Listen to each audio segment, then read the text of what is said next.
雨木做緊乜？臨終探訪回憶錄。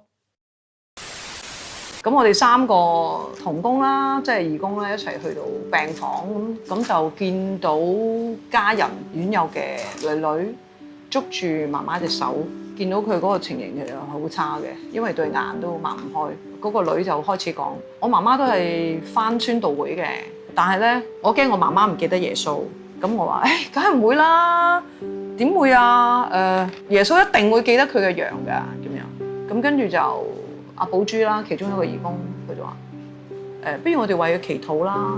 即係個禱文裏邊就有詩篇23篇裏邊嘅詞，佢一度祈禱已經開始喊，嗰種無助感係幫唔到佢。但係我哋嚟到真係都唔知可以做啲乜，咁你就話：不如我哋唱詩歌啦。播嘅時候咧，婆婆已經有一啲反應，隻眼有少少喐，個嘴好想有啲嘢講。然後就到另外一個義工海欣，我要為佢祈禱咁樣。祈完禱之後，2位義工阿寶珠同埋海欣同聲都講：我哋要再播多一首平安嘅歌俾佢聽。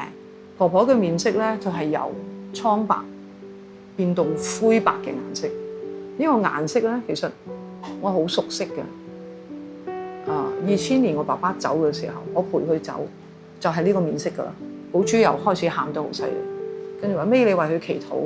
個腦好空白嘅其實，但係咧，我就出咗一個好強嘅信息，話俾佢聽：耶穌愛你，耶穌好愛你，你一定要跟住耶穌走啊！個禱告就係嗰2句啦。耶穌愛你，你跟住佢走，你係佢嘅羊。咁我哋就離開。離開嘅時候，寶珠已經同我講話：佢尾你有冇留意？應該好快就離開呢個世界。咁其實呢個俾我一個好大個經歷咧，就係我哋好似做唔到啲乜嘢咁樣，但係上帝就知道人嘅需要，上帝唔會遺忘你。一個好強烈嘅訊息，亦都俾家屬知道。你媽媽係翻去我嗰度去天家。